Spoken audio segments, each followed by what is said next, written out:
Terima kasih Pak Wamen. Bismillahirrahmanirrahim. Assalamualaikum warahmatullahi wabarakatuh. Selamat pagi dan salam sejahtera untuk kita semua, Pak Menko, PMK, Pak Pratik, Pak Brian, teman saya yang sebentar lagi akan jadi Nobel Laureate juga, moga-moga amin.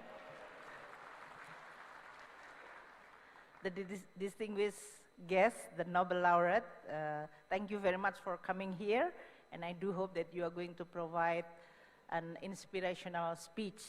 So in the next 10 years, Indonesia is going to have a lot of Nobel Laureate. I think they are all here, the candidate. Bapak-bapak dan Ibu sekalian, para teman-teman saya di kabinet, para rektor, para peneliti, dan juga seluruh orang-orang pinter yang pasti IQ-nya di atas berapa Pak Brian yang di sini? Tadi kan disampaikan indikatornya apa tadi Pak? Iya, oke. Moga-moga semuanya paling tidak sama dengan Pak Brian. Pak Brian itu adalah baseline, bukan top line. Gitu ya? Setuju nggak? Karena saya mau cerita tentang APBN dan keuangan negara untuk mendukung sains, teknologi, dan industri yang merupakan topik hari ini. Ibu Bapak sekalian, pertama saya ingin menyampaikan terima kasih telah dilakukan suatu konvensi sains, teknologi, dan industri Indonesia 2025. Ini adalah suatu inisiatif yang sangat tepat waktu, timely, dan juga tepat dari sisi topik, karena dunia hari ini sangat dominated by science technology, dan yang menggerakkan apa saja sekarang ini di dunia. Kalau Anda semuanya mungkin sebagian investasi di saham di Amerika, it is all the industry yang basisnya science technology yang menggerakkan dan meningkatkan kesejahteraan atau value added. Dunia hari ini tidak dalam kondisi yang mudah. Terjadi pergeseran yang sangat fundamental di dalam geopolitik, persaingan yang makin sengit antar negara. Persaingan yang tujuannya adalah untuk menguasai atau menciptakan hegemoni atau ruang pengaruh yang sangat besar beyond satu country. Bisa basisnya ideologi, bisa basisnya pragmatisme, yaitu menjaga kepentingan negara tersebut. Oleh karena itu, Indonesia sebagai sebuah negara besar, baik dari sisi geografi, demografi, lokasi, dan juga size dari ekonominya, kita pasti akan menjadi salah satu negara yang menjadi pelaku atau menjadi ajang dari persaingan itu. Pilihan ada di kita.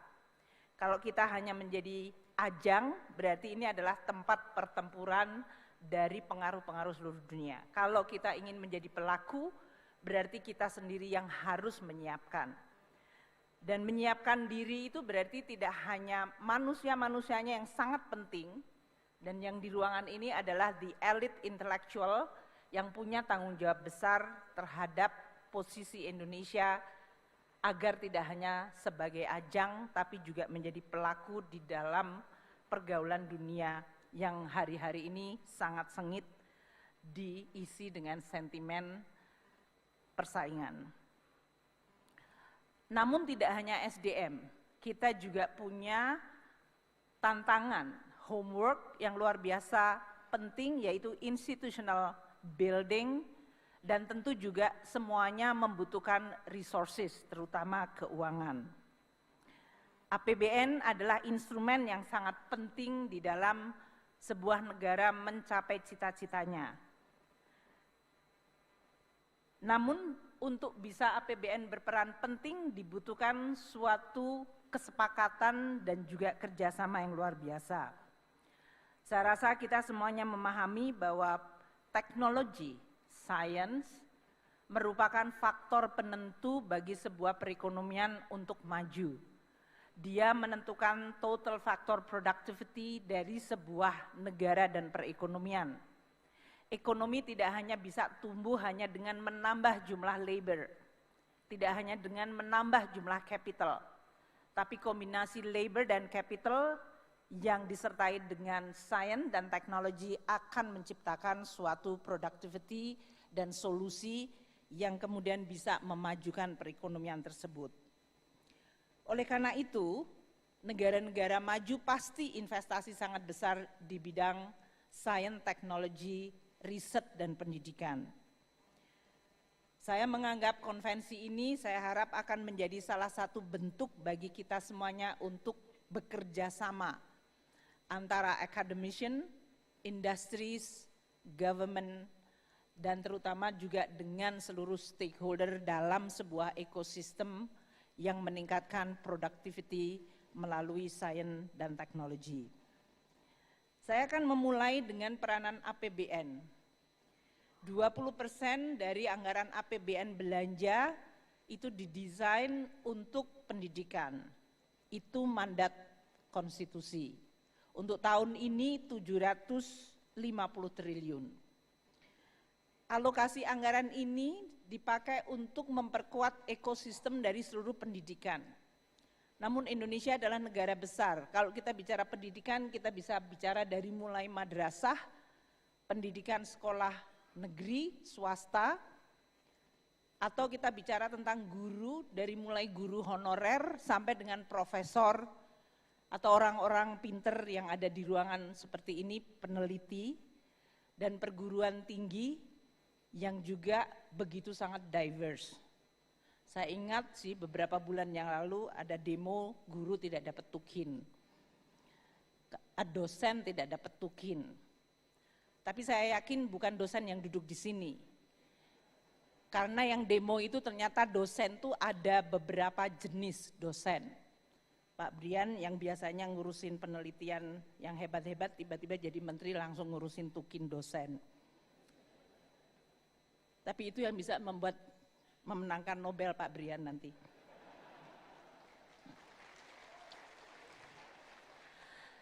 Tapi kita tahu bahwa intelektualitas dan kepandaian maupun kemampuan untuk meraih prestasi itu bukan masalah azas sama rata sama rasa. Begitu jadi dosen, kemudian punya hak, privilege untuk mendapatkan tunjangan. Dosen juga harus diukur kinerjanya. Dan inilah yang mungkin menjadi salah satu ujian bagi Indonesia. Are we rewarding the achievement atau are we going to distributing the money for the sake of just equality? Ini merupakan suatu desain insentif yang menurut saya teman-teman dari kelompok perguruan tinggi harus membahas dan mempertanyakan diri sendiri dan mungkin juga merekomendasi what kind of incentive system yang harusnya kita establish untuk membuat anggaran pendidikan itu benar-benar menghasilkan hasil yang baik. Untuk hari ini, kami mengelola APBN untuk anggaran pendidikan berdasarkan ekosistem pendidikan. Klaster pertama adalah anggaran yang dialokasikan untuk benefitnya adalah para murid sampai dengan mahasiswa. Itu dari biaya operasi sekolah yang dihitung per kapita dari murid, PIP, yaitu beasiswa untuk pelajar, KIP, beasiswa untuk kuliah, beasiswa sampai dengan pasca sarjana, dan juga berbagai hal yang tujuannya adalah investment, manfaatnya adalah kepada murid tersebut atau mahasiswa. Bahkan dari PAUD sekarang, sebelum usia 5 tahun. Ini menjadi penting di dalam investment human capital. Klaster kedua adalah untuk guru dan dosen. Dan itu belanjanya dari mulai gaji sampai dengan tunjangan kinerja tadi. Banyak di media sosial saya selalu mengatakan, oh menjadi dosen atau menjadi guru tidak dihargai karena gajinya nggak besar. Ini juga salah satu tantangan bagi keuangan negara. Apakah semuanya harus keuangan negara ataukah ada partisipasi dari masyarakat? Klaster ketiga di dalam ekosistem pendidikan atau belanja pendidikan adalah untuk sarana prasarana. Dari membangun sekolah, Bapak Presiden dalam hal ini sekarang meminta revitalisasi sekolah-sekolah yang rusak, sampai membangun sekolah baru seperti sekolah rakyat untuk anak-anak miskin, hingga membangun kampus-kampus dan laboratorium penelitian. Itu semuanya adalah masuk di dalam anggaran pendidikan, termasuk membangun rumah sakit pendidikan. Karena saya dari tadi sama Pak Menteri Kesehatan, dan dia adalah ketua MBA-nya ITB, jadi harus saya sebut, kalau enggak nanti saya pulang enggak selamat sampai Jakarta. Dan itu adalah semuanya digunakan di dalam rangka untuk memperkuat ekosistem pendidikan dan penelitian di Indonesia.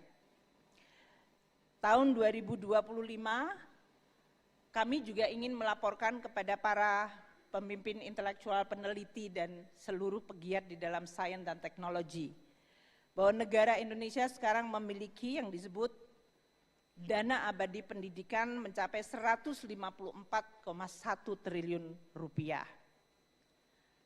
Saya termasuk yang memulai melahirkan dana pendidikan abadi ini tahun 2009 dengan 1 triliun rupiah.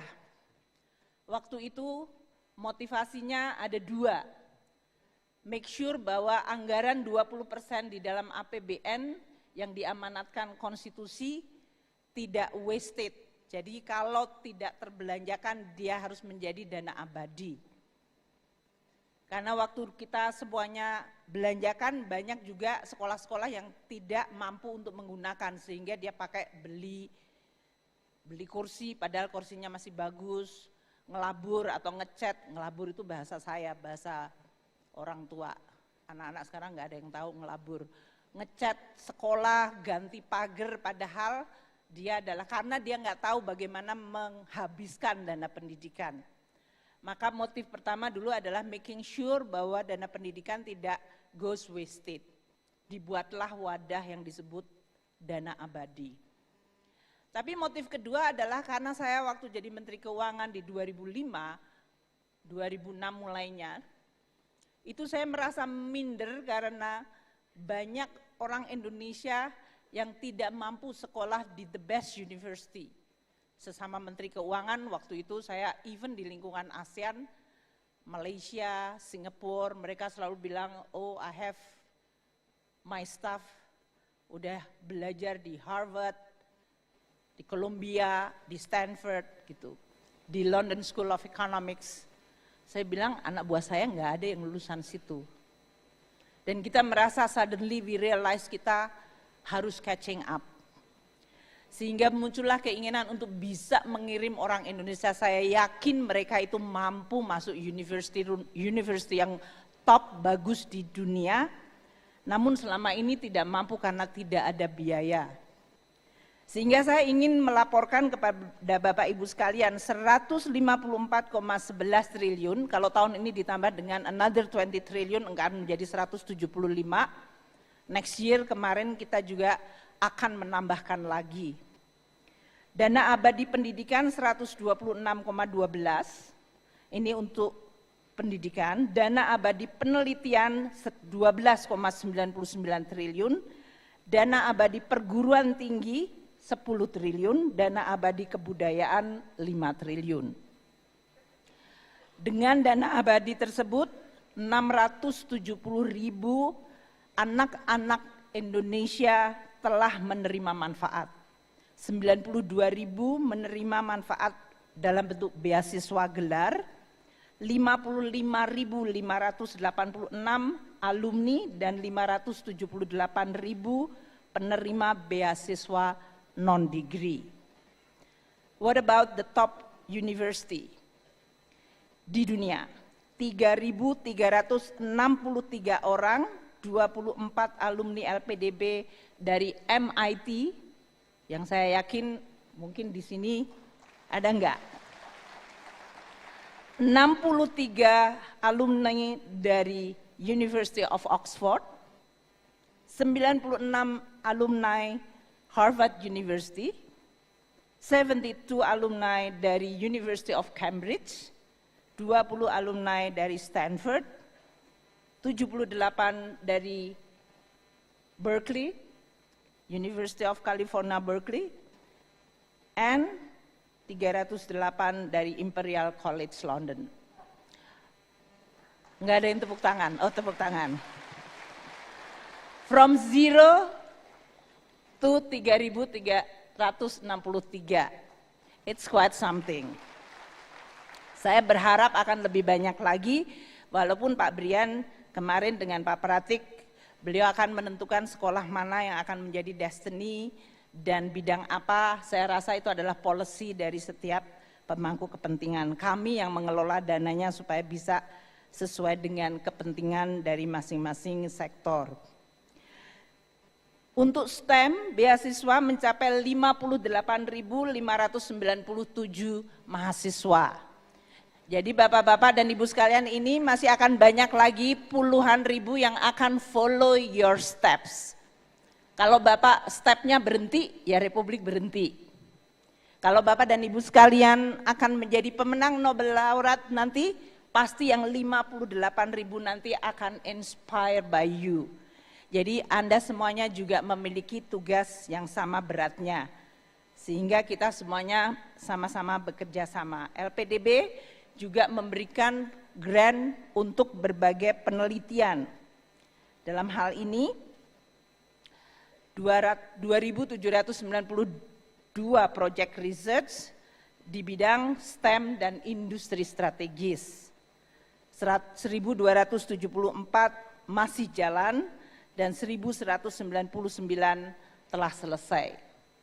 The good side about LPDP adalah saya tahu karena saya pernah jadi peneliti, selalu bilang, Bu, peneliti itu nggak mengikuti tahun anggaran.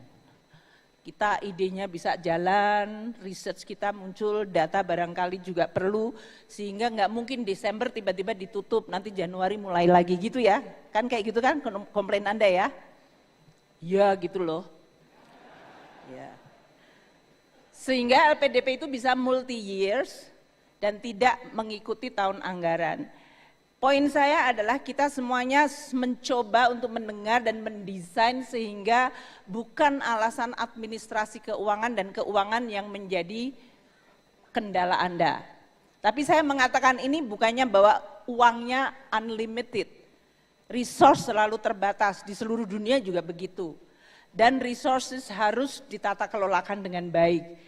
Tidak berarti bahwa kalau kemudian peneliti then you can use seenak-enaknya without any accountability. Dalam riset unggulan kita menduduki atau mendukung juga berbagai topik yang sekarang sangat actual. Kecerdasan buatan atau AI, Internet of Things, semiconductor, teknologi hijau, semuanya adalah area yang juga didanai untuk penelitian. Terakhir saya ingin menyampaikan kepada Bapak dan Ibu sekalian, kami juga menyiapkan instrumen fiskal dalam bentuk tax incentive untuk penelitian yang disebut super tax deduction. Dalam hal ini, kegiatan penelitian, pengembangan, dan juga di bidang sains ini, kalau ada wajib pajak perusahaan, saya harap di sini ada industri, yang akan mengeluarkan untuk biaya penelitian, untuk produknya, untuk pengembangan, kalau dia mengeluarkan 1 miliar, mereka bisa mendidak 3 kali lipatnya untuk pengurangan pajak. 3 kali lipatnya. Meaning kalau dia mengeluarkan 1 miliar bisa mendidak 3 billion rupiah untuk pengenakan pajaknya. Saat ini sudah ada 30 wajib pajak yang mengajukan 224 proposal yang estimasinya mencapai 1,46 triliun rupiah. Saya berharap Bapak dan Ibu sekalian peneliti juga agak entrepreneurial, ajak aja industri terus bilang, kalau kamu meneliti sama saya, kamu ngeluarin 1 miliar, you can deduct triple dari pajak Anda. Itu kan malah untung kan mestinya ya. Jadi saya berharap itu mungkin perlu menjadi sesuatu yang bisa menjadi ide bagi Bapak Ibu sekalian. Saya rasa itu yang kami bisa lakukan untuk mendukung seluruh upaya dari Ibu Bapak sekalian. Beasiswa ada, pembangunan ada, penelitian ada, resourcesnya dibuat fleksibel. So if we've already done our part, it is time for you to do your part. Be excellent. Terima kasih.